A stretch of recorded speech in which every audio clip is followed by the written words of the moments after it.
O Morro dos Ventos Uivantes, capítulo 33. No dia seguinte, aquela segunda-feira, como Earnshaw ainda não pudesse se dedicar às suas tarefas costumeiras e tivesse, portanto, que ficar em casa, logo vi que seria impossível reter minha ama ao meu lado, como antes. Ela desceu antes de mim e foi para o jardim, onde vira o primo ocupado com algum trabalho leve. Quando lhes disse que viessem tomar o café da manhã, vi que ela o persuadira a limpar uma grande faixa de terra, onde antes cresciam pés de groselha, e juntos estavam planejando importar plantas de Grange. Fiquei horrorizada com a devastação feita num breve intervalo de meia hora. Os pés de groselha eram a menina dos olhos de Joseph, e ela resolvera plantar um canteiro de flores bem no meio dos arbustos. Pronto, o patrão vai ficar sabendo de tudo isso, exclamei, no minuto em que for descoberta. E que desculpa vão dar por tomar essas liberdades com o jardim? Vamos ouvir poucas e boas, vamos ver só. Sr. Harrington, achei que tinha juízo suficiente para não sair fazendo estrago desses só porque ela pediu. Esqueci que eram de Joseph, respondeu Earnshaw perplexo. Mas vou dizer que fui eu. Sempre realizávamos nossas refeições com o Sr. Heathcliff. Eu fazia as vestes de dona da casa, preparando o chá e trinchando a carne, de modo que era indispensável à mesa. Catherine, em geral, se sentava ao meu lado, mas nesse dia foi se acomodar junto de Harrington. Logo vi que não seria mais discreta em sua amizade do que antes em sua hostilidade. A senhorita tome cuidado para não conversar muito com seu primo, nem olhar demais para ele. Foram as instruções que sussurrei ao entrarmos na sala. Isso certamente vai aborrecer o Sr. Heathcliff, e ele vai ficar furioso com os dois. Está bem, respondeu ela. No minuto seguinte, ela se esgueirava para o lado dele e colocava prímulas no seu prato de mingau. Harrington não ousava falar com a prima ali. Mal ousava olhar para ela, que ainda assim continuava a provocá-lo, a ponto de, por 2 vezes, ele ficar prestes a cair na risada. Franzia a testa e ela então olhou de soslaio para o patrão, cujos pensamentos estavam ocupados com outros assuntos, como a expressão em seu rosto deixava claro. Cat ficou momentaneamente séria, observando-o com gravidade. Depois se virou e recomeçou com as brincadeiras. Harrington, por fim, deixou escapar uma risada abafada. O Sr. Heathcliff se sobressaltou. Seu olhar varreu depressa nossos rostos, e Catherine enfrentou-o com a costumeira expressão de nervosismo e desafio que ele abominava. Ainda bem que está fora do meu alcance, exclamou o patrão. Que demônio a possui para me encarar com esses olhos infernais? Abaixe-os, e não volte a me lembrar da sua existência. Achei que havia curado do hábito de rir. Fui eu, murmurou Harrington. O que é que está dizendo? Indagou Heathcliff. Harrington abaixou os olhos para o prato e não repetiu a confissão. O Sr. Heathcliff encarou durante algum tempo, depois voltou em silêncio à sua refeição e às reflexões interrompidas. Tínhamos quase terminado e os dois jovens haviam prudentemente se sentado mais afastados, de modo que não esperava mais nenhuma agitação, quando Joseph surgiu à porta, revelando pelos lábios trêmulos e os olhos furiosos que o traje cometido contra seus preciosos arbustos fora descoberto. Devia ter visto Cat e o primo por ali antes de examinar o local, pois enquanto mexia o queixo feito uma vaca ruminando, o que tornava sua fala difícil de entender, começou a dizer: Quero meu dinheiro e quero ir-me embora. Meu plano era morrer aqui, onde trabalhei durante 60 anos. Pensei em levar meus livros para o sótão e todas as minhas coisas, e eles podiam ficar com a cozinha. Assim teria sossego. Ia ser duro deixar meu lugarzinho na lareira, mas achei que podia fazer isso. Só que agora ela tirou de mim o meu jardim, e juro por Deus que não posso aguentar isso, patrão.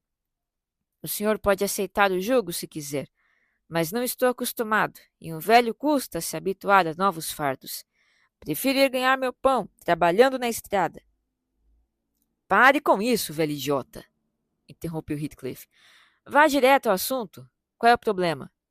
Não vou me meter nos seus problemas com Nellie. Por mim, ela pode jogá-lo no lixo. Não é Nellie, respondeu Joseph. Não iria querer ir embora por causa da Nelly, por mais imprestável que seja. Graças a Deus ela não pode roubar a alma de ninguém. Nunca foi bonita, desse tipo que faz os homens ficarem olhando sem piscar. Foi aquela menina, desavergonhada, que enfeitiçou o rapaz com esse seu olhar atrevido e esse seu jeito assanhado até. Não, meu coração parece que vai se partir.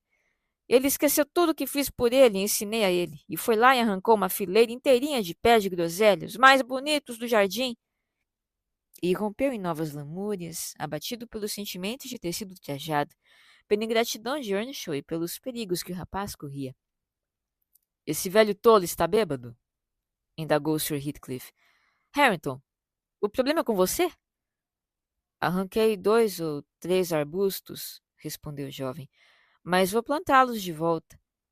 E por que foi que arrancou? Perguntou o patrão. Catherine sabiamente decidiu interferir. Queríamos plantar umas flores ali, explicou. Sou a única culpada, pois pedi a ele que fizesse isso. E quem diabos deu a você permissão para tocar num galho seco desta propriedade? Indagou seu sogro, muito surpreso. E quem deu ordens a você para obedecer a ela? Acrescentou, virando-se para Harrington. O rapaz ficou sem fala, mas a prima respondeu. Não devia me negar nos poucos metros de terra para plantar umas flores, quando se apossou de todas as terras que eu tinha. Que terra, sua insolente! Você nunca teve terras, revidou Heathcliff. E o meu dinheiro, continuou ela, devolvendo-lhe o olhar furioso e mordendo enquanto isso um pedaço de pão que restara do seu café da manhã. Silêncio! Exclamou ele. Acabe de uma vez e suma daqui. E as terras de Harrington? E o dinheiro dele? Prosseguiu ela imprudente. Harrington e eu somos amigos agora e vou contar a ele tudo o que o senhor fez. O patrão pareceu aturdido por um momento. Empalideceu e se levantou sem tirar os olhos dela, com uma expressão de ódio mortal. Se bater em mim, Harrington, vai bater no senhor, desafiou ela. Então é melhor se sentar. Se Harrington não a puser para fora da sala, dou cabo dele, que eu vejo Heathcliff. Bruxa dos diabos, ousa tentar colocá-lo contra mim? Fora daqui, está me ouvindo? Atire-a na cozinha. Vou matá-la, Ellen Dean, se permitir que ela volte a aparecer na minha frente. Harrington tentou em voz baixa persuadi-la a sair. Arraste-a para fora daqui, exclamou ele, fora de si. Continuam falando? E se aproximou para executar sua própria ordem. Ele não vai lhe obedecer, homem perverso, não mais, prosseguiu Catherine. Em breve vai odiá-lo tanto quanto eu.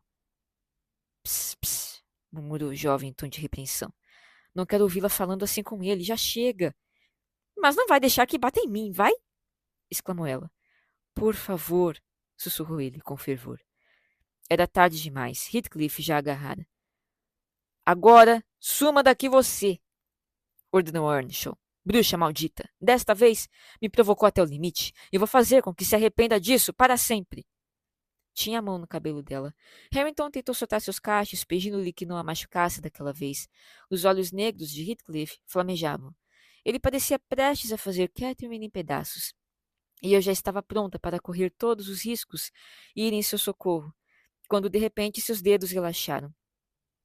Ele soltou-lhe o cabelo e agarrou seu braço, fitando-a intensamente no rosto. Então passou a mão pelos próprios olhos.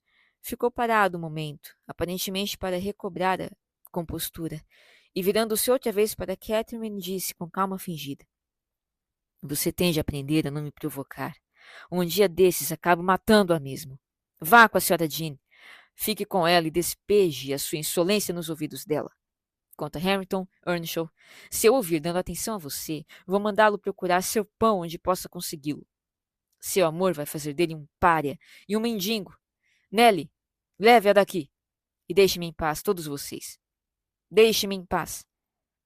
Levei minha jovem ama dali. Estava aliviada demais por ter escapado e não opôs resistência. Harrington nos seguiu e o Sr. Heathcliff teve a sala para si até a hora do almoço. Eu aconselhara Catherine a comer lá em cima, mas assim que notou seu assento vago, ele me mandou chamá-la. Não falou com nenhum de nós, comeu muito pouco e saiu logo em seguida, avisando que só estaria de volta à noite. Os 2 novos amigos se instalaram na sala durante sua ausência. Ouvi Harrington repreender severamente a prima, quando ela se ofereceu para revelar a sua conduta do sogro dela com o pai dele. Disse que não toleraria que se falasse mal de Heathcliff. Se ele era o demônio, não tinha importância. Ficaria do lado dele e preferia que ela o tratasse mal como antes do que o Sr. Heathcliff. Catherine estava ficando irritada com isso, mas ele deu um jeito de fazê-la se conter, perguntando-lhe se gostaria de ouvi-lo falando mal do pai dela.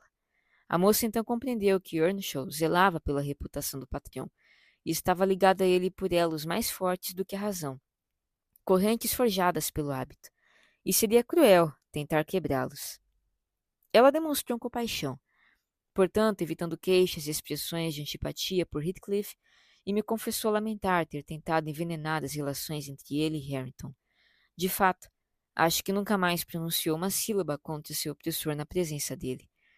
Quando esse breve desentendimento passou, os dois fizeram as pazes e voltaram às suas várias ocupações como aluno e professora. Vim me sentar com eles, depois de terminar meu trabalho, e me senti tão tranquila e apaziguada ao vê-los que nem notei o tempo passando. Sabe, até certo ponto, os dois pareciam meus filhos. Fazia tempos que tinha orgulho dela, e agora tinha certeza. Ele seria fonte de igual satisfação. Sua natureza honesta, afetuosa e inteligente afastava rapidamente as nuvens da ignorância e da degradação em que fora criado. E os elogios de Catherine eram como estímulo ao seu empenho. Sua mente, cada vez mais brilhante, fazia com que seu rosto brilhasse também, e acrescentava alento e nobreza ao seu aspecto. Eu mal podia crer que era o mesmo indivíduo com quem eu me deparara no dia em que descobrira minha jovem ama em Wuthering Heights, após sua expedição a Penistone Crags. Enquanto eu os admirava e eles trabalhavam, o crepúsculo avançou e com ele regressou o patrão.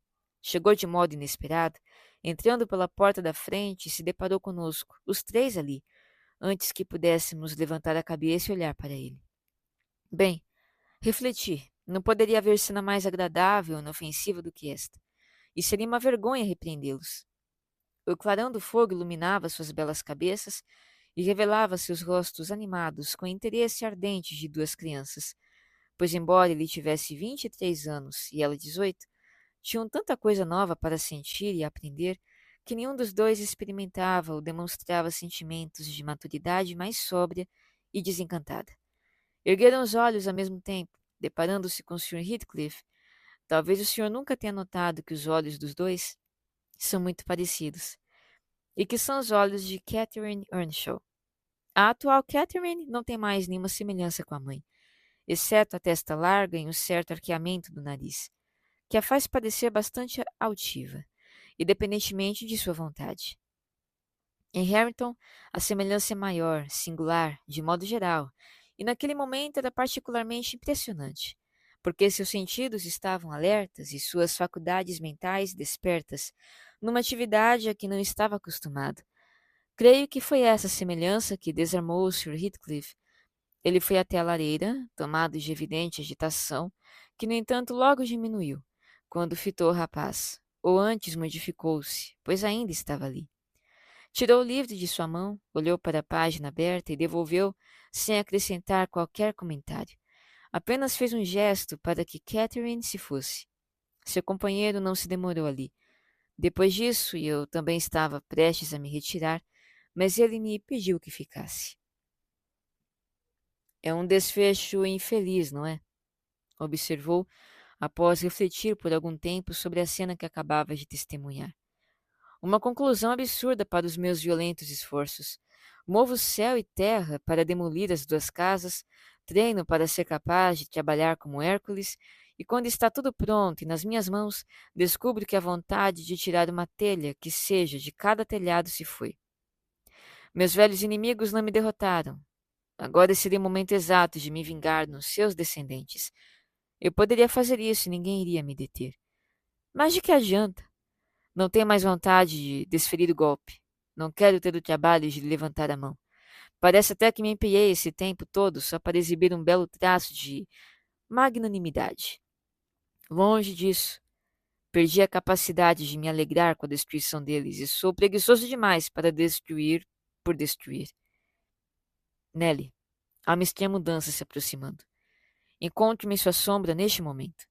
Tenho tão pouco interesse em minha vida diária que mal me lembro de comer e beber. Esses dois que acabaram de sair da sala são a única coisa que retém uma aparência material distinta para mim. E essa aparência causa-me uma dor que beira a agonia. Sobre ela não vou falar. E nela não desejo pensar, mas sinceramente gostaria que fosse invisível. Sua presença só evoca sensações enlouquecedoras. Ele me move de outra forma. Ainda assim, se eu pudesse fazer isso sem parecer louco, nunca mais voltaria a vê-lo. Se eu tentar lhe descrever as mil associações e ideias que ele desperta ou encarna, você talvez me ache mesmo à beira da loucura, acrescentou, fazendo esforço para sorrir. Mas você não há de querer falar por aí sobre isso. E minha mente está sempre tão fechada em si mesma que é tentador abri-la por fim para alguém. Há 5 minutos, Harrington parecia uma personificação da minha juventude e não ser humano. Meus sentimentos por ele foram tão variados nesse momento que seria impossível dirigir-me a ele de forma racional.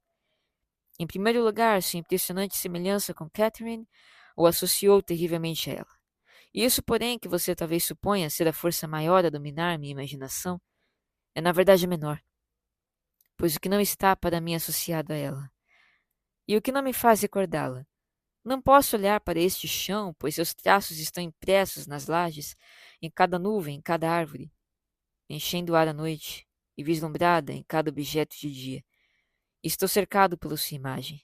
Os rostos mais comuns de homens e mulheres, meus próprios traços, debocham de mim com alguma semelhança. O mundo inteiro é uma terrível coleção de recordações de que ela existiu e de que eu a perdi.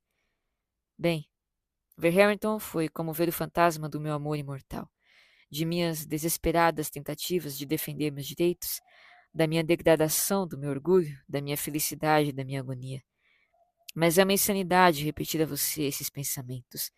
Só pretendo lhe explicar porque, apesar da minha relutância em estar sempre só, a companhia dele em nada me beneficia. Pelo contrário, ela aumenta o tormento constante que me aflige, contribui em parte para que não me importe que ele e a prima andem juntos. Não posso mais dar nenhuma atenção a eles. Mas o que o senhor quer dizer com uma mudança, Sr. Heathcliff? Indaguei alarmada com sua atitude, embora, na minha opinião, ele não estivesse correndo risco nem de perder o juízo, nem de morrer. Estava bastante forte e saudável. E quanto ao seu juízo, desde criança encontrara prazer em meditar sobre coisas sombrias e elaborar ideias estranhas. Talvez tivesse uma ideia fixa em seu ídolo perdido, mas em todos os outros sentidos, suas faculdades mentais estavam tão saudáveis quanto as minhas. Não hei de saber o que é até que aconteça, disse ele. Mesmo agora só tenho consciência parcial disso. Não está se sentindo doente, está? Perguntei. Não, Nelly, não estou, respondeu ele. Então não tem medo de morrer? Insisti. Medo? Não, afirmou. Não tenho nem medo, nem o pressentimento, nem a esperança da morte. Por que haveria de ter? Com minha constituição forte, meu modo sóbrio de vida e minhas ocupações inofensivas, deveria, e provavelmente vou, permanecer de pé sobre a terra até não me restar um fio de cabelo preto na cabeça. E contudo não tenho como continuar nessas condições. Tenho que me lembrar de respirar. Tenho quase que lembrar meu coração de bater. E é como comprimir uma mola dura. É a força que realiza o menor ato no impelido por um único pensamento, e é a força que nota qualquer coisa, viva ou morta, que não esteja associada a uma ideia universal. Tenho um único desejo, e todo o meu ser e as minhas faculdades anseiam por realizá-lo. Faz tanto tempo que anseiam, e de modo tão inabalável, que estou convencido de que vai ser realizado, e logo, porque devorou minha existência. Sou tragado pela expectativa de sua realização. Minhas confissões não me trouxeram nenhum alívio, mas podem explicar algumas alterações de humor, de outro modo inexplicáveis que demonstro. Oh, Deus, é uma luta demorada, gostaria que já tivesse terminado. Começou a andar de um lado a outro e a murmurar coisas terríveis para si mesmo, até eu me sentir inclinada a acreditar, como ele dizia que Joseph acreditava, que a consciência tinha transformado seu coração no inferno na terra. Fiquei pensando em como tudo aquilo haveria de acabar. Embora poucas vezes ele tivesse revelado esse estado de espírito, estava óbvio que era sua condição habitual disso, eu não tinha dúvidas. Ele próprio afirmara. Mas ninguém teria suspeitado disso pelo seu comportamento. O senhor não suspeitou quando esteve com ele, Sr. Lockwood, e no período de que falo, ele era o mesmo de antes, só mais afeito à constante solidão e talvez ainda mais lacônico, quando se tratava da companhia de outras pessoas.